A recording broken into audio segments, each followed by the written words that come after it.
Hey guys, today I'm going to be talking about Season 3 of The Man in the High Castle.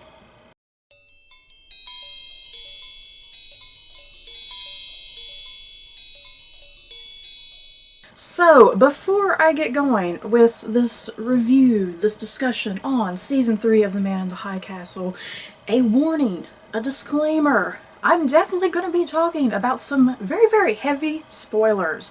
So if you have not seen Season 3 of The Man in the High Castle, or if you've not even seen Seasons 1 or 2, you need to go away right now. Because seriously, major, major spoilers ahead. So, with that warning out of the way, hopefully if you've not seen it, you're gone. Yeah, let's get into my discussion, my review of The Man in the High Castle, Season 3. Oh wow, you guys. I loved this season.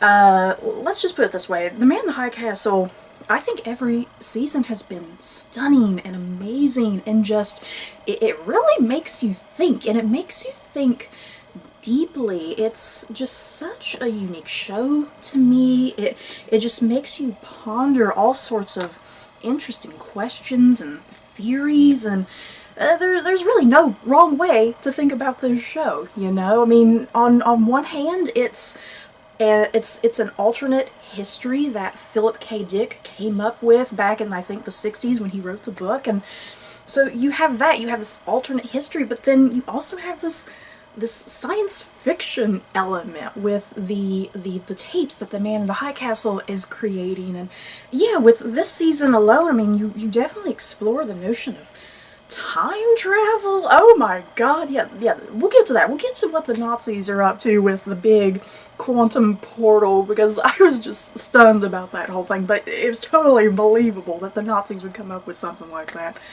But yeah, seriously, this season was just so amazing from start to finish. It did not disappoint me.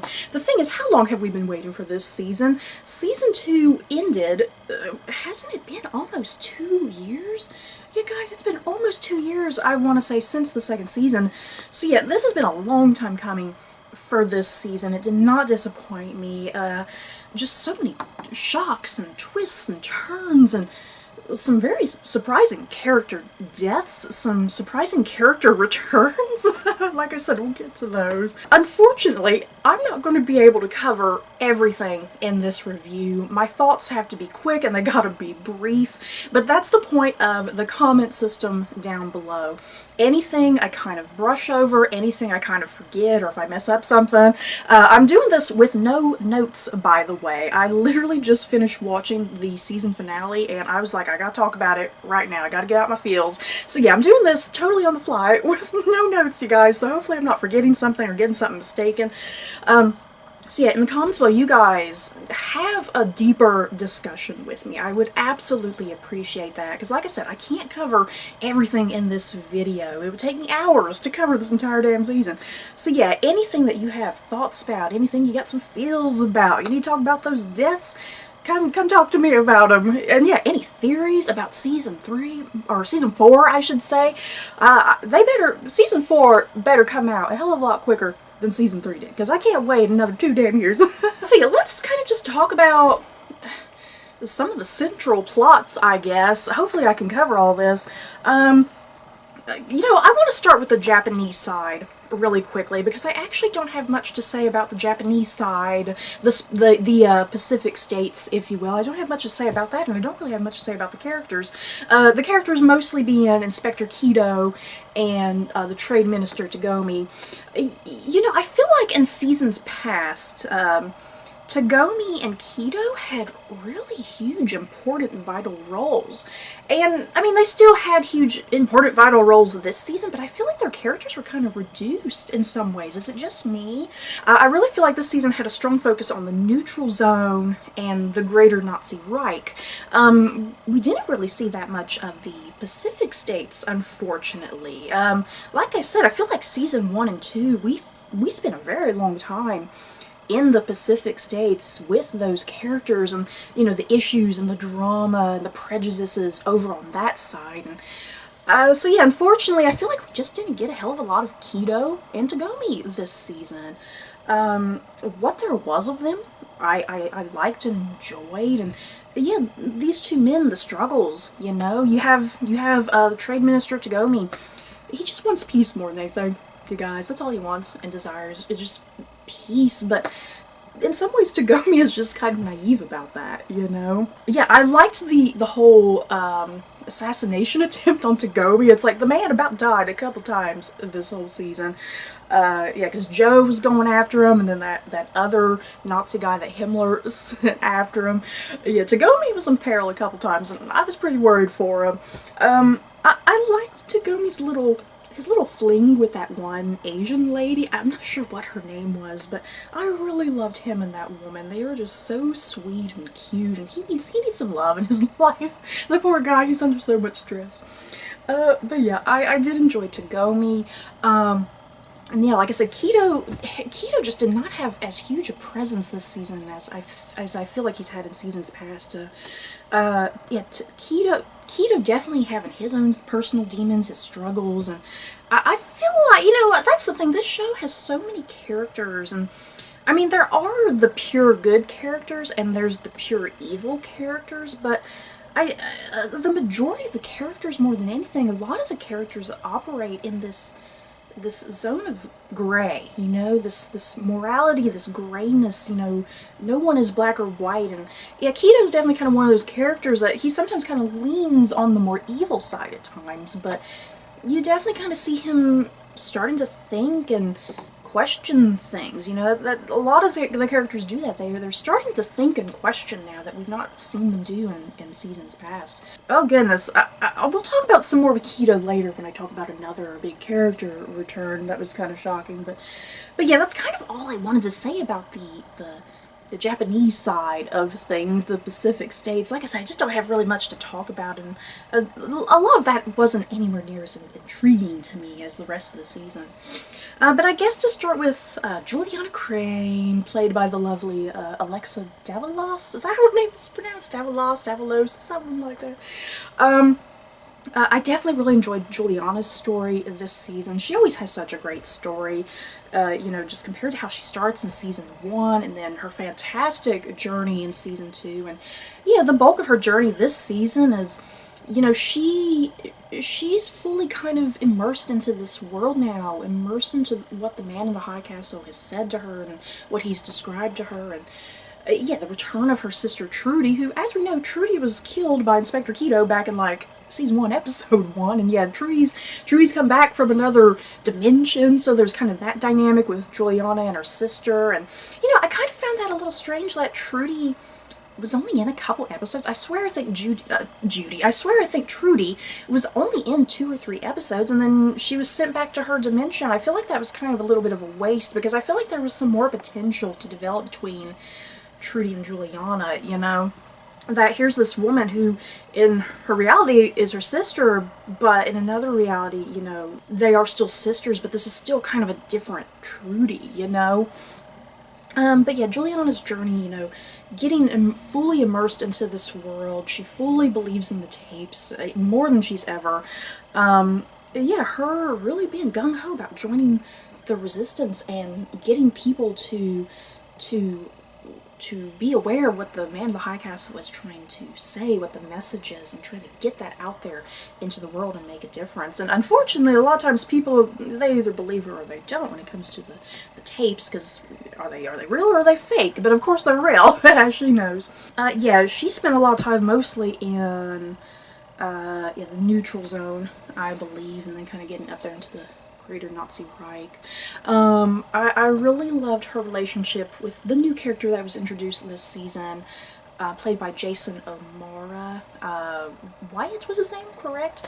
I loved the introduction of his character, you know, his character's kind of this morally gray kind of zone as well, because I think we're kind of led to believe he can kind of flip-flop any which way, but ultimately he still is on the side of good, you know, and on the side of the resistance. And yeah, I really like that flirtation going on between him and Juliana. I'll tell you what, I was pretty worried that Wyatt was gonna die somehow by the end of the season. I was like, surely they bring Jason O'Mara on, he's just gonna die, but oh, thank God he did not. So I can't wait to see what his journey is gonna be for the next season. I kind of staying here in the neutral zone, I suppose, kind of bringing in all these various different characters. Really liked seeing Ed and Robert Childen again, and you know, the thing, Ed really thrives in the neutral zone. That's what I really enjoyed in particular about Ed's story this season. He just really thrives in this new world. He's been in the Pacific states where everything has been tight and rigid, and he can't freely be himself. I actually forgot that Ed was gay, you guys. I totally forgot that little detail. I can't believe I forgot that. But yeah, Ed, he's able to be himself. He's able to be gay in the neutral zone. He finds love in the neutral zone with that guy, Jack. I tell you what, I'm glad Jack was a good guy. I was pretty terrified the whole season that Jack was working for either the Nazis or for the Japanese. I thought he was just gonna flip all of a sudden and turn against Ed. So thank goodness Jack was a total good guy, you guys, and he didn't die. I thought he was either going to be a bad guy or he was going to die at some point, quite tragically. So thank goodness. But yeah, I loved Ed's journey, just him really thriving in the neutral zone and really being himself. And, you know, like we saw, I believe back in season 1, what I can recall of Ed in season 1 is that he was really kind of shy and timid and kind of drawn into himself. And, you know, he wanted to do the safe choices, the safe options. He didn't want to get into trouble of any sort, you know. So it was great to see him kind of branch out and be a bit more risky and be a bit more daring this season. And yeah, Childen, kind of going back to Childen. You know, Childen is the great comic relief on this show. You know, he's this uppity, kind of sophisticated man, you know, running his antique American classic pawn shop or whatever he does. You know, he's that comedic relief that's kind of needed in this show, because this show is pretty dark and intense at times, and Childen definitely brings that levity and humor, you know, it's kind of dry, but it's really hilarious at the same time. Yeah, I really liked his arc this season, because more than anything, he just wants to go back to his antique dealing and make money, you know, and that's kind of his big journey, as we see, especially by the finale, because Ed finally kicks Childen into gear, you know, like, Childen, you only care about commodities, you don't care about the bigger picture. And finally Childen, I think he does care about that bigger picture by the end, especially when we see him go up and help, you know, lower that resistance symbol, that emblem, you know, that one character has made. I'm not going to mention that character just yet, that has come back. But yeah, when Childen does help Jack and Ed with that thing that they're draping down, a symbol of the resistance and whatnot. Great arc with Ed and Childen, the inclusion of Jack. I guess it's time to get to the big character return, you guys, that I've purposely been hanging on to and not getting out just yet. But you guys, the return of Frank. Last we saw Frank, you guys, season 2, Frank, he blows up that one building. He blows up that one building. We think he's dead, but no. Frank is not dead. Yeah, guys, Frank is alive. Now, I'm a little confused. I don't know if I missed something. Did I miss something? Because we were led to believe that Inspector Keto, he helped Frank escape and get out of there somehow. Like, they found his body and Keto helped him get out of there. I don't know. I'm not sure if I'm missing something, you guys, or if I'm misinterpreting some dialogue or whatever, but either way, Frank is alive. I don't know how the hell he lived after that explosion, you guys. There's no possible way he lived after that explosion. And yeah, Frank is just, he's a hot mess. Half his body is covered in severe scarring. It looks like one of his eyes, he's blind in one of his eyes. Yeah, just half his face is kind of gone. His whole one half of his body is just severely burned and damaged. He can barely even walk, poor guy. But I tell you what, yeah, Frank popped up, or no, that one episode ended when Keto was, I guess, torturing that one man that they were looking for, and that man reveals, he's like, Frank is alive, you know, Keto finds that out. I was like, wait, what? I was so shocked and surprised with that ending, and then, yeah, the next episode opens, and there's Frank, alive. He's limping around and not looking too good, but he's alive. I was pleasantly surprised and happy to see Frank again, you know. Was it worth it? I guess it was worth it to bring him back. I mean, it wasn't, I don't think it was entirely pointless. I mean, that's kind of the question here. Was Was Frank needed ultimately for the season? I mean, I guess the greater answer is yes, Frank was needed, because Frank was kind of that symbol. Frank was the one making those posters and pictures, you know, those emblems for the resistance, you know, for the people to rise up. So I guess overall Frank was still valuable, important this season. But at the same time, I feel like, you know, his huge sacrifice, you know, him bombing that one place, was it the embassy or something? I can't remember. But yeah, Frank just giving that sacrifice at the end of last season was so poignant, beautiful, such a beautiful ending for his character that it almost seems downplayed in some ways with him coming back.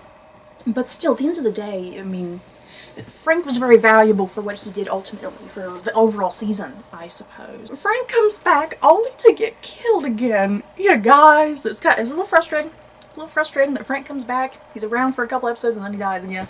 But another fantastic ending, I think. Another fantastic, beautiful ending for his character, you know.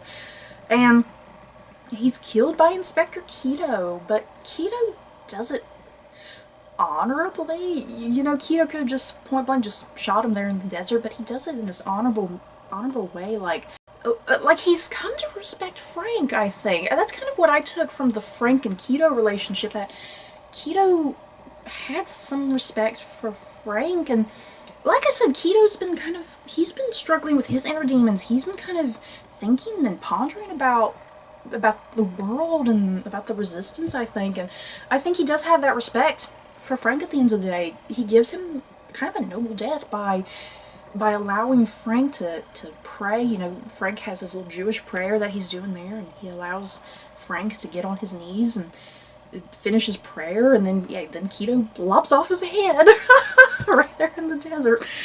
Oh, poor Frank. Surely Frank ain't coming back, you guys.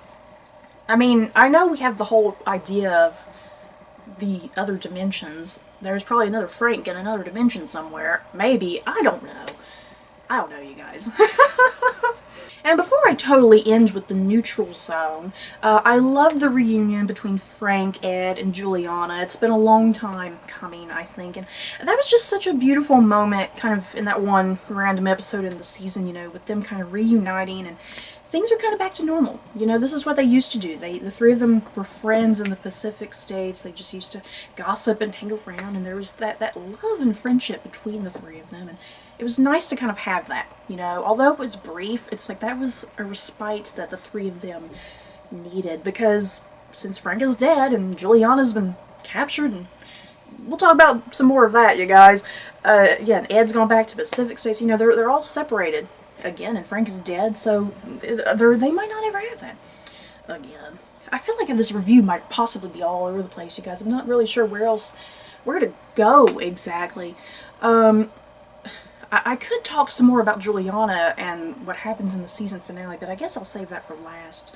I guess let's talk about Joe. Joe was a big surprise on death of this season. Yeah, guys, I'm still a little speechless about what happened to Joe. I just thought there was so much more to Joe's story to tell, you know, just the journey his character has taken from season 1 to 2 to 3. And yeah, Joe and Juliana, you know, they had a thing with each other back in season 1. They spent all of season 2 apart, and finally Joe and Juliana, they come back together, but they are two completely different people, and Juliana is fully enmeshed into the idea of the resistance and the man in the high castle. And I think Joe, it's like I think he wants that too, but he's kind of back into the Nazi Reich and part of that regime, and he's trying to look out for himself and protect himself, and he's kind of been brainwashed back into it again. And yeah, he's struggling with his inner demons and his issues, and yeah, Juliana's kind of a complication into what he's doing, because Himmler has, you know, given Joe this mission to go target and kill all of the Nazi defectors, and yeah, he's supposed to go and try and kill Trade Minister Tagomi and everything. And so yeah, Joe has just a really interesting journey this season. That, yeah, he's only in 5 episodes, you guys. He's only in 5 episodes. It's hard to believe. And oh man, an intense fight sequence between Joe and Juliana. Yeah, guys, that I was shocked. I had to rewind the moment that she kills him. That's the thing. Juliana had no hesitation. You know, she had no hesitation when it came to killing Joe. But man, what an intense moment that she's trying to run away from him, and he comes storming into the bathroom, and she just turns around. I don't know what she had in her hand. I don't know if she had a razor or a piece of glass or some sort of blade, but she just turns around and just swiftly just whoops right across his neck. There goes Joe in stunned disbelief. He collapses. He's clutching his neck. Blood's just coming everywhere over poor Joe, you guys. And there goes Joe. There goes lovely, beautiful Joe. Once again, we'll talk a little bit more about Joe when we get to more of the science fiction elements that I definitely want to discuss, because is that it for Joe? You guys, I'm not sure if we've seen the last of Joe. So yeah, let's move on to the greater Nazi Reich. Let's talk about John Smith's character. Oh, what's his name? Obergruppenführer. I love it. Obergruppenführer John Smith, played magnificently by Rufus Sewell, you guys. Obergruppenführer John Smith, he is easily my favorite character on this show. Just that chunk of story in general is just my favorite arc. Whenever I watch any given episode, I am always looking forward to what's going on in New York, what's going on with John Smith and his family, and kind of, you know, that batch of characters. Whew, wow, John Smith had an incredible arc this season, as well as his family. Just, how to describe his character? Once again, he's one of those characters that he's morally gray. He's not good, but he's not really evil either. At the end of the day, what John Smith cares about his family. As we saw in season 2, Smith's son Thomas so-called valiantly, sacrificed himself because he had that disease, and that, you know, in the greater Nazi Reich, if you have some sort of disease, you gotta tell somebody about it. You gotta tell the officials, and they gotta euthanize you and put you down. And yet Thomas valiantly did the right thing and did his duty. And that's one of the big things that Smith is struggling with this season, because as we know, last season Smith did everything in his power. You know, even though he works for the greater Nazi Reich and he believes in all of the things that the Nazis believe in, the thing is, when it came to his son and when it comes to his family in general, he will do just about anything to protect his family. And that's what he did last season. He did everything in his power to try and protect Thomas, killing the doctor so that the doctor wouldn't tell, you know, the bigger higher-ups about Thomas's condition. Smith just does everything he can for his family, and that's the big thing he's struggling with this season, you know, dealing with the fallout of Thomas's death, essentially, because there's that whole big thing, you know, Thomas did the right thing. He was valiant and brave, and he did his duty to the greater Nazi Reich. And because Thomas did the right thing, John Smith is seen as kind of this epitome of perfection in the Nazi Reich, and that he must be an incredibly amazing father, that his son did his duty and did the right thing by sacrificing his life.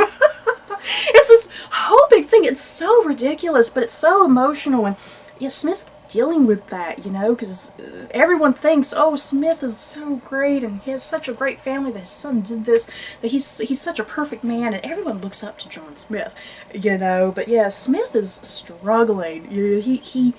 He's done some pretty terrible things, all in the name of his family.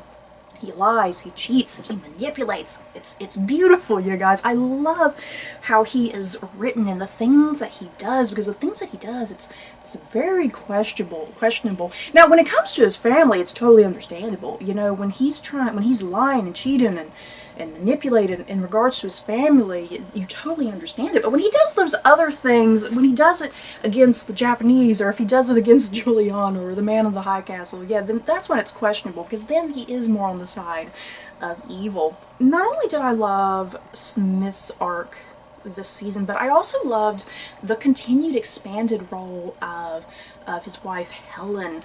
Season 1, I felt like Helen was barely in season 1. And then she definitely got a much more expanded role in season 2, and yeah, I think even more expanded here in season 3.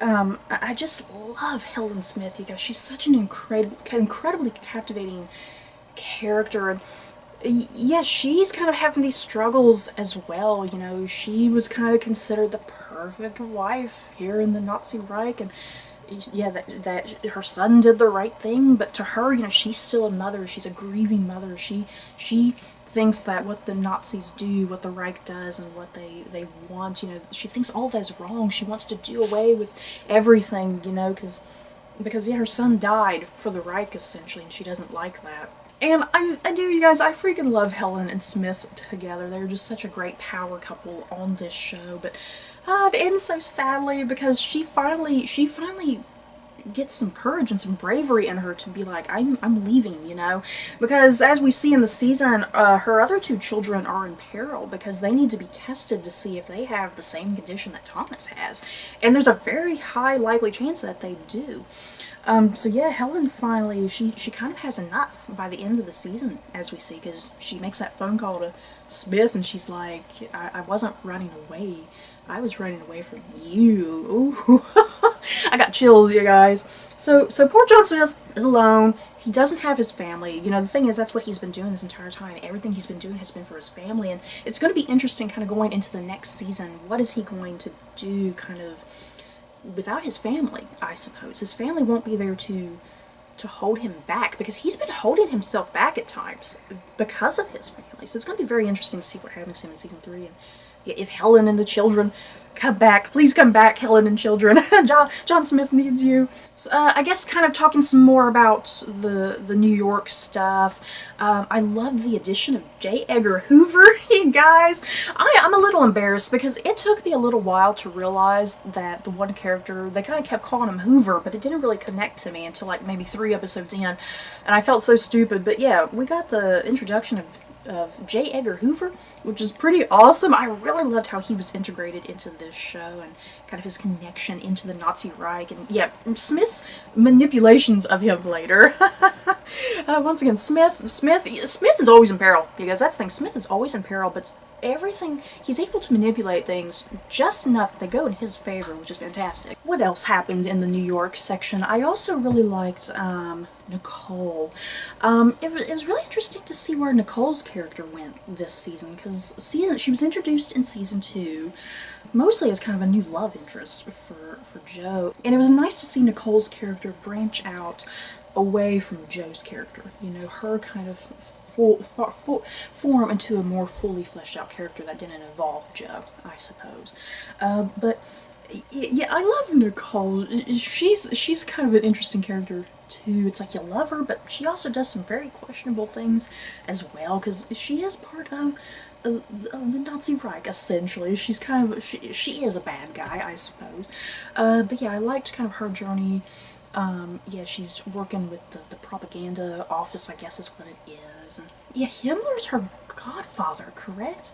If I'm not mistaken. And Nicole, more than anything, Nicole is young, she's beautiful, she's absolutely gorgeous, and she just wants to have fun, you know? And the thing is, because she is the goddaughter of Himmler, she kind of uses that to her advantage in some ways, because she knows that she can kind of get by with doing dangerous, risky things.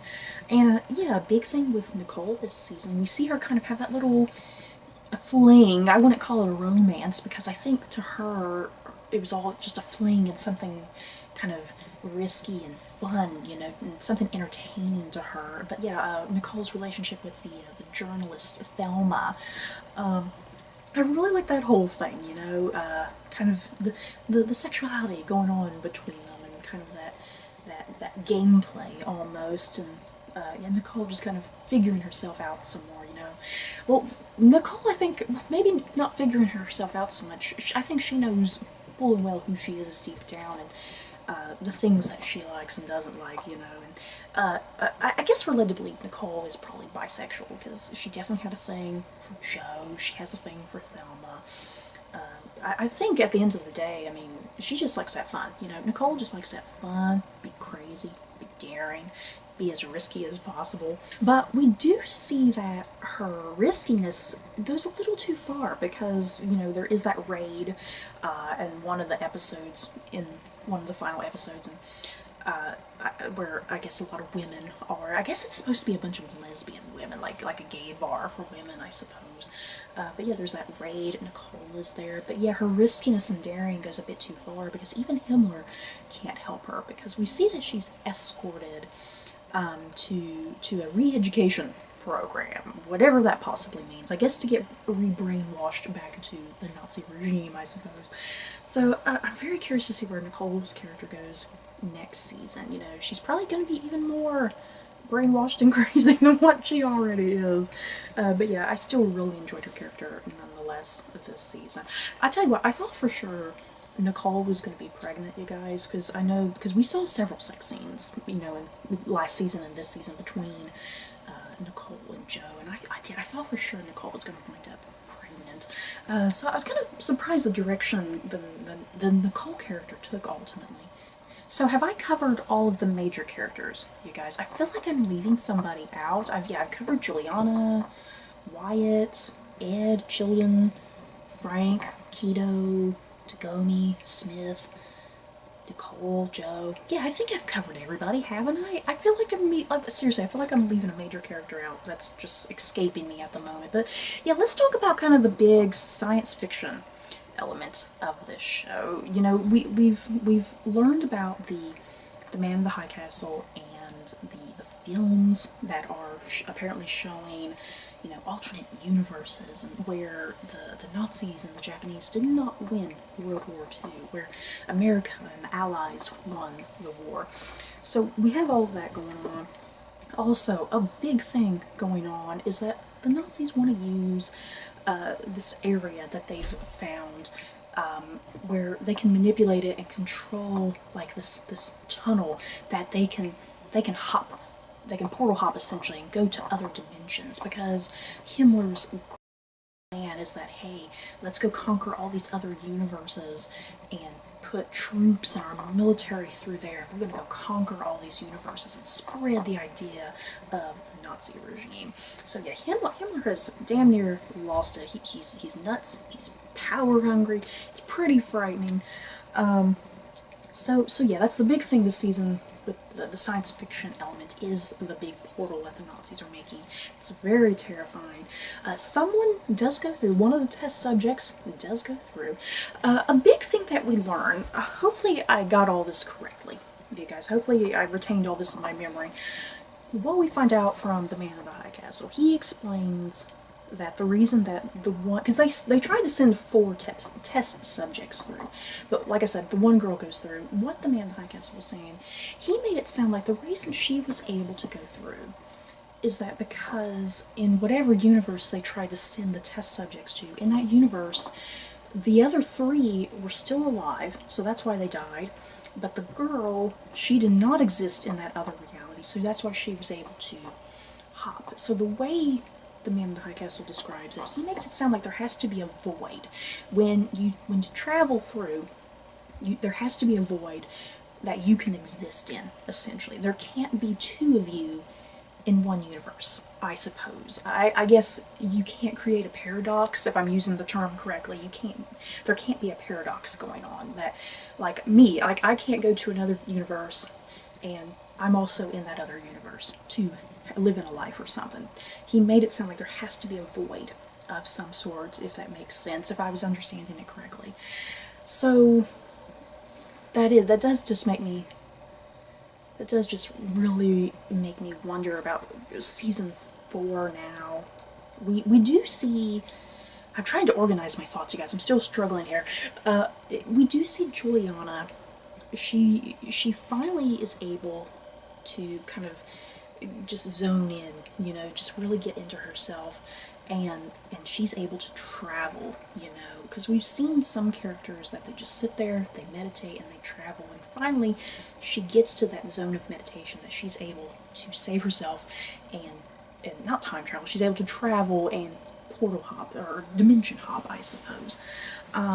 But yeah, Smith does shoot her. We do see that Smith, he shoots her like in the shoulder right here, just as she vanishes. So she's going to pop up in another dimension, injured. She's definitely not going to die, you know. But yeah, like I was kind of briefly mentioning this when I was talking about Frank Joe, is there the possibility that another Frank and another Joe in another dimension could come over to this dimension presented in the show? Does that make sense?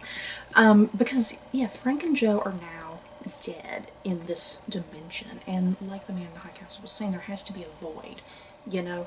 So yeah, another Frank and another Joe, if they wanted to dimension hop into this dimension, they could, I guess. I seriously thought Joe was going to make a reappearance, but it was going to be a Joe from a different dimension, because, you know, Juliana kept having that vision where she was being led as a test subject to the portal hopper or whatever. And yeah, and Joe was there, and Joe shoots her and himself, we see in her little vision.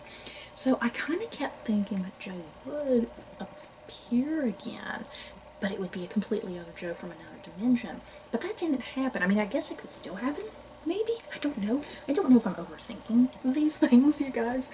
But yeah, I almost feel like the season ended kind of abruptly in some ways.